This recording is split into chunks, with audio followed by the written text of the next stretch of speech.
Hello friends, मैं हूं doctor Arpana. आप सब लोगों का स्वागत है मेरे यूट्यूब चैनल में। मैं शेयर करती हूं आप लोगों के साथ कुछ हेल्थ टिप्स, साथ ही हम बात करते हैं कुछ बीमारियों के बारे में, कैसे उनके सिम्टम्स के साथ डील किया जाए और होम्योपैथी कैसे आपको मदद कर सकती है।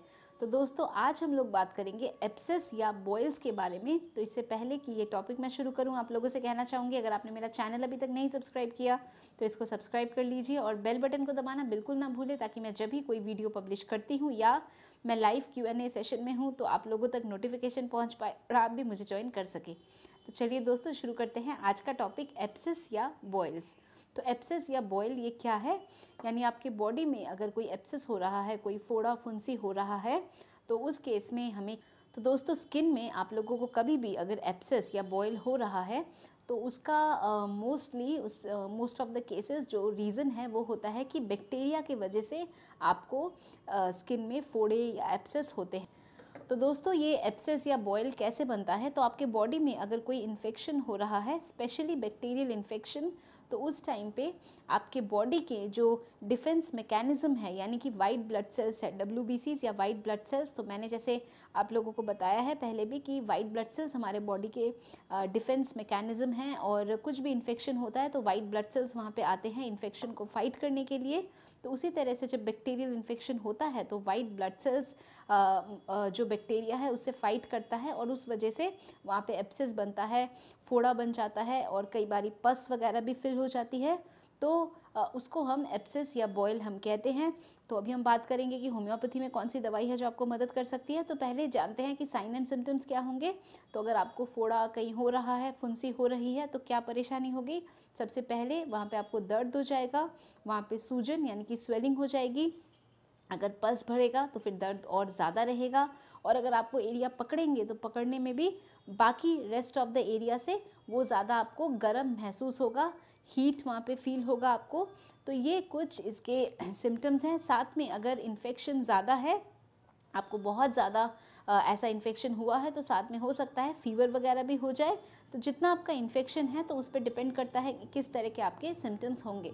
तो चलिए बात करते हैं होम्योपैथी में कौन सी दवाई है जो आपको मदद कर सकती है। तो सबसे पहली मेडिसिन है हमारी बेलाडोना। तो बेलाडोना कब देनी है? जब आपको जस्ट इन्फेक्शन या जब जस्ट एब्सेस वो बनना शुरू हो रहा है, वो फर्स्ट स्टेज में है, यानी कि अभी पस नहीं बना है, जस्ट फर्स्ट स्टेज है, सूजन आ गया है, रेडनेस है और गर्म हो गया एरिया, बट अभी पस वगैरह नहीं बनी है। तो अगर फर्स्ट स्टेज में है तो उस केस में हम बेलाडोना दे सकते हैं। फिर अगर थोड़ा सा पस बनना शुरू हुआ है तो उस केस में हीपर सल्फिक बहुत अच्छी मेडिसिन है।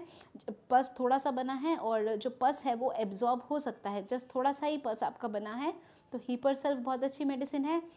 अब एक स्टेज और कि पस बहुत ज़्यादा बन गया है और पस को ड्रेन करना है। तो पस को जो ड्रेन करना है तो कैसे ड्रेन होगा? तो उसके लिए साइलीशिया एक बहुत अच्छी मेडिसिन है। साइलीशिया को हम सर्जन्स नाइफ के नाम से भी इस मेडिसिन को जानते हैं, क्योंकि इस मेडिसिन में इस मेडिसिन का ये पावर होता है, ये एक्शन होता है कि कहीं पे भी अगर आपको ऐसे पस वगैरह बन रहा है तो वो रप्चर करके उसको, जो इंसिशन एंड ड्रेनेज होता है, यानी कट करके जो पस उसमें से निकाला जाता है, तो साइलीशिया जो ऐसी मेडिसिन है जो कि उसको रप्चर कर सकती है और पस वगैरह उसमें से ऑटोमेटिकली निकल सकता है। तो अब आपको इन्फेक्शन हो गया, फोड़ा हो गया, पस निकल गया, अब अगर हील नहीं हो रहा है जल्दी से, तो हीलिंग जल्दी हो जाए उसके लिए कौन सी मेडिसिन दे सकते हैं? उसके लिए कैलकेरिया सल्फ एक बहुत अच्छी मेडिसिन है। अगर आपको जो उसमें से डिस्चार्ज हुआ है बहुत ज़्यादा येलो ग्रीनिश है और थोड़ी सी आपको पेन वगैरह भी ज़्यादा बढ़ रहा है, डिस्चार्ज ज़्यादा है, थिक है, तो उस केस में आप पल्सिटिला दे सकते हैं। अगर किसी को बार बार रिकरेंटली ऐसे बॉयल्स, फोड़े, फुंसी बार बार हो रही हो, तो उस केस में सिफिलाइनम एक अच्छी मेडिसिन है। सिफिलाइनम की कुछ डोजेस देते हैं तो ये जो टेंडेंसी है फोड़े फुंसी बनने की वो इरेडिकेट होता है, उससे रिलीफ मिलने में काफ़ी आपको मदद मिलता है। साथ ही ड्रेसिंग के लिए, अगर ऐसे अल्सरेशन बन रहा है और पस वगैरह है, तो ड्रेसिंग के लिए कैलेंडुला मदर टिंचर का इस्तेमाल कर सकते हैं, जो बहुत अच्छा है। कैलेंडुला मदर टिंचर को पानी में डिज़ोल्व करके जो भी अफेक्टेड एरिया है उसको क्लीन करते हैं, तो उससे जो हेल्दी टिश्यूज़ हैं या न्यू सेल्स हैं, न्यू टिश्यूज़ हैं, वो भी जल्दी बनने में मदद होती है। तो दोस्तों, मैं उम्मीद करती हूँ कि आज जो मैंने इन्फॉर्मेशन आप लोगों के साथ शेयर किया, एब्सेस या बॉयल या फोड़ा फुंसी के बारे में आप लोगों ने इसको पसंद किया है तो इसको ज़रूर लाइक करिए, इसको शेयर करिए अपने फ्रेंड्स फैमिली सब लोगों के साथ, ताकि सब इसका बेनिफिट उठा सके। और अगर आप लोगों की कोई भी क्वेश्चन है, डाउट है, तो कमेंट सेक्शन में लिखकर मेरे से ज़रूर पूछ सकते हैं। इस वीडियो को देखने के लिए, मेरे साथ जुड़ने के लिए आप सब लोगों का ढेर सारा धन्यवाद। अगर आपने मेरा चैनल अभी तक नहीं सब्सक्राइब किया तो जल्दी से इसको सब्सक्राइब कर लीजिए और बेल बटन को दबाना बिल्कुल भी ना भूलें, ताकि आप भी सारे वीडियोस का बेनिफिट उठा सके, लाइव Q&A को ज्वाइन कर सके। तो दोस्तों आज के लिए बस इतना ही।